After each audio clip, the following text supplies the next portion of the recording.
This is Matthew Cratter from Bitcoin University, and today I wanted to talk about a certain wealthy senator who's been attacking Bitcoin lately. This is, of course, Elizabeth Warren in the U.S. Senate with a net worth of approximately $80 million.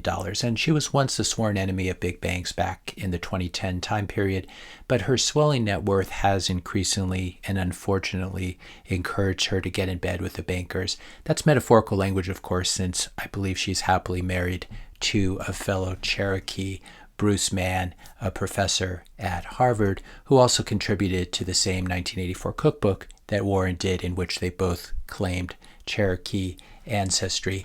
Elizabeth Warren, as I said, used to be an enemy of the big banks, but increasingly we're seeing her get in bed with the bankers, as she did with Jamie Dimon a couple days ago in his testimony before Congress. And now Warren is again siding with the bankers and rolling out a new act attacking Bitcoin. This is called the Digital Asset Anti-Money Laundering Act of 2023. But don't be fooled by the title. This has nothing to do with stopping money laundering. If the U.S. government really wanted to stop money laundering, it would close its doors because it's the biggest money launderer in the world.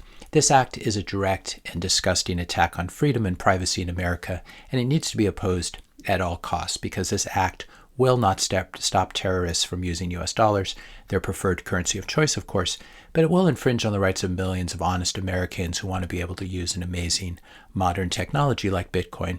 Among other things, this act seeks to impose KYC, know your customer requirements, on a really ridiculous series of things, which it's not really intended to, and it cannot be imposed on Bitcoin hot wallets, Bitcoin hardware wallets, Bitcoin nodes, Bitcoin miners, etc. So for example, how in the world am I supposed to KYC or identify the personal information of Bitcoin network users who send transactions across the Bitcoin network that my node verifies and relays? It's absolutely absurd. It's impossible. I couldn't do it even if I wanted to.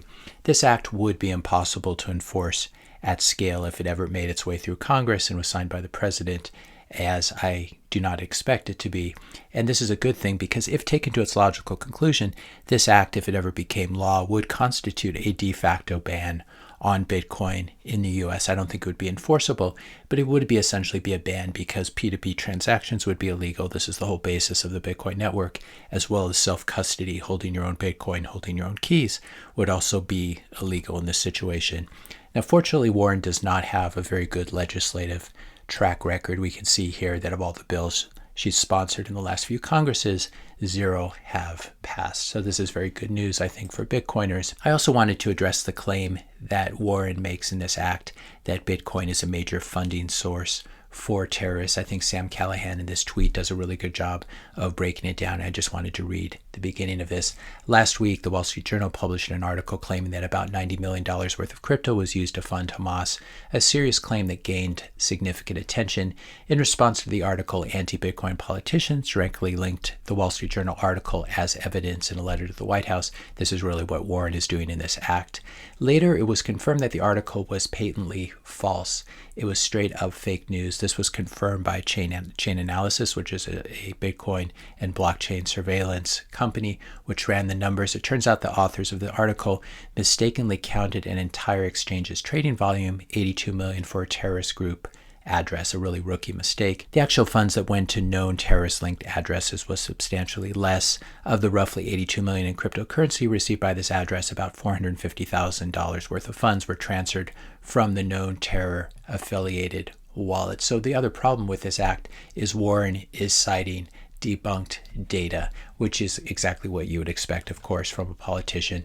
Also, the way this act discusses what they call unhosted wallets, this is language that I think was developed in the EU, is now being used everywhere. There's really no such thing. They're custodians of Bitcoin, like Coinbase or Fidelity, that can help to hold your Bitcoin.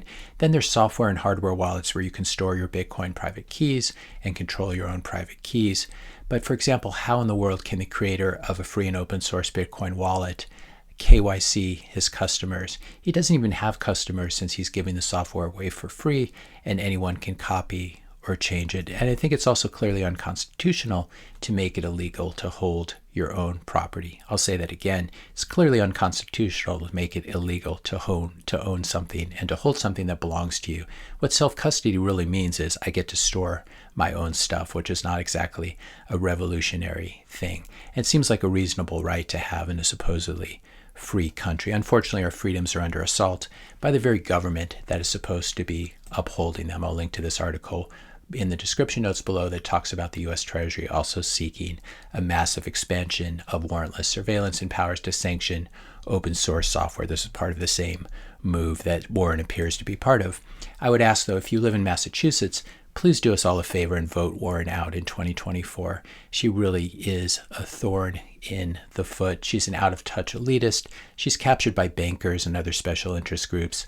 She's a dinosaur, and I think the people of America and the people of Massachusetts deserve a lot better. This is the kind of woman who gets out of her private jet and then hides behind people because she does want to be seen. She's not exactly a courageous climate warrior. You can also write to your state senator, to your U.S. senator, and I'll put a link in the description notes below. They'll show you how to contact them, and you can ask them to vote against this act. I don't think this act is going to go anywhere, but it is a sign of the battle that we have ahead of us, and we have this race to avoid the war. We have to create as many new Bitcoiners as possible in America and in the rest of the world so we can withstand these assaults and not have a really messy, protracted, drawn-out battle with anti-freedom people like Elizabeth Warren who want to contain us and keep us in a digital prison, in a digital cage.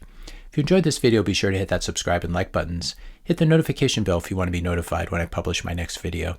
And let me know your questions and comments in the comment section below. Thanks a lot for watching, and I'll see you in the next video.